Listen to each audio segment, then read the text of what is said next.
Schopenhauer once wrote, "We do not value things because they are useful, but because they are rare." Value has never belonged to abundance. Gold is prized not because it is useful, but because it is scarce. A diamond commands a kingdom not by its size, but by its rarity. The same law governs desire.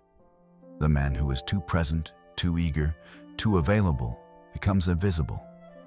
His love, poured without measure, drowns its own worth. But the man who withdraws, who is seen less, who withholds just enough, he creates hunger. His absence makes his presence burn brighter. His silence makes his words weigh heavier. His scarcity makes him remembered when others are forgotten. This is the law of scarcity in love. A man is desired least when he is everywhere, and most when he is rare. History proves this law without mercy. Julius Caesar was adored not because he lingered, but because he vanished into campaigns and returned victorious. Napoleon's letters to Josephine burn with obsession. Yet when she withheld, his hunger only grew.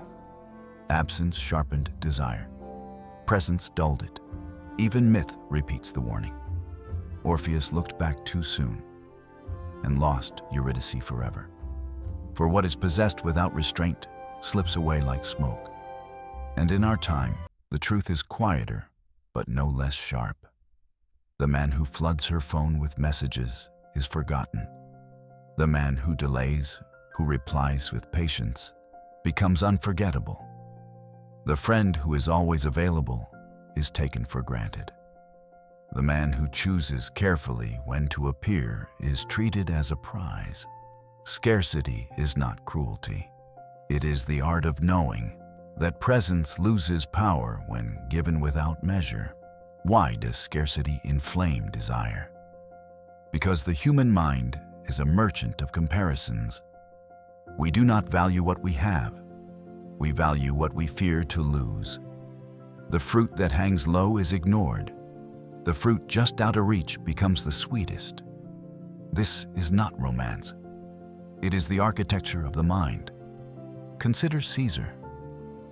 When he vanished into war, his absence did not make him forgotten. It made him irresistible. Roman women whispered of his return. Nobles feared his shadow more in absence than in presence. It was his scarcity, his rare returns to Rome, that made him larger than life. Or take Napoleon and Josephine. He burned with obsession for her.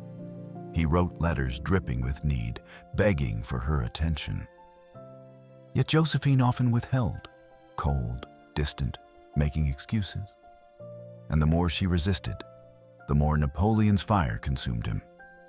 Her scarcity gave her power over the most powerful man in Europe.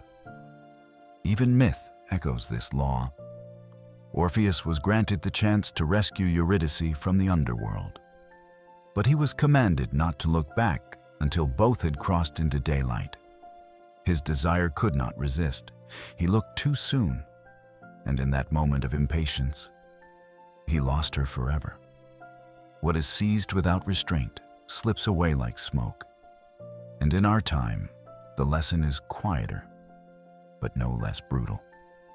The man who floods her phone with messages is ignored. The man who waits, who chooses his words like jewels, is remembered. The friend who is always available is taken for granted. The man who appears rarely, but with weight, is treated as a prize. Scarcity is not cruelty. It is strategy. It is the art of knowing that presence loses its power when given without measure. Never in history has desire been so cheap. The market of love is crowded, every stall overflowing, every seller shouting the same lines, every gesture repeated until it loses its taste. And what happens in such a market? Prices collapse. What once felt rare becomes ordinary. What was once treasured becomes ignored. This is why women, surrounded by endless attention, grow immune to it. not because they are cruel, but because they must filter the noise of the crowd. In a market where every man is selling himself too cheaply, nothing feels worth buying. Here lies the advantage of the rare man. He does not hawk his worth at every corner. He does not beg for buyers. He withholds. And in that withholding, his value multiplies. The common man gives himself away in abundance. The uncommon man raises his price by scarcity. As modern psychology teaches us, where choice is endless, value vanishes. Scarcity is not silence forever. It is rhythm. It is the art of stepping back, so that your return carries weight. A king does not walk among his subjects daily, or his crown would lose its shine. He appears rarely, and each appearance feels like an event. So must a man learn to move in love. Do not flood her phone with constant messages.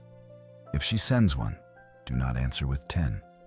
Reply with patience, and each word becomes heavier. Do not linger in her presence until she grows numb to it. Leave while her mind still hungers for you. It is better to end the night too early than to drag it into boredom. Do not make yourself available at every call. Scarcity is not neglect, but selectivity. The man who chooses carefully when to appear is treated as a prize. Withdrawal is not weakness. It is command. The weak man disappears because he is rejected. The strong man withdraws by choice, and in that choice, he multiplies his value. Presence is a flame. Withdraw, and the flame does not die. It is fanned by air, growing hotter, hungrier, more dangerous. As an ancient proverb teaches, he who knows how to withdraw knows how to rule. What is abundant is ignored. What is rare is pursued.